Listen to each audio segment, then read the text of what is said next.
افسیوں 5 باب 18 آیت۔ اور شراب میں متوالے نہ بنو کیونکہ اس سے بدچلنی واقع ہوتی ہے۔ انجیل مقدس میں شراب کو لعنت کہا گیا ہے۔ اسے پینے والا نہ تو خدا کی برکتیں پا سکے گا اور نہ ہی اس کی بادشاہی میں داخل ہو سکے گا۔ خدا کا کلام کہتا ہے کہ شرابی آدمی کا گھر ہمیشہ کنگال رہے گا۔ آج کا یہ پیغام ہمارے ان مسیحی بہن بھائیوں کے لیے ہے جو شراب کو فخر سمجھ کر پیتے ہیں اور ایسا کر کے غیر قوموں کے آگے مسیحیت کو بدنام کرتے ہیں۔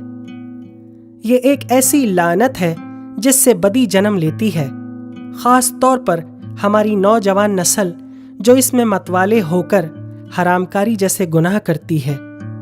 اس لیے میرے پیارے مسیحی بہن بھائیوں، شراب جیسی لعنت سے دور رہیے اور غیر قوموں کو اپنے مذہب پر انگلی اٹھانے کا موقع نہ دیجیے۔ ہماری زندگی کا ہر کام، اٹھنا بیٹھنا، سب کچھ انجیل مقدس کے عین مطابق ہونا چاہیے تاکہ ہم قیامت کے دن اپنے خدا کے سامنے نظریں جھکا کر نہیں بلکہ فخر سے نظریں اٹھا کر کھڑے ہوں۔ آمین۔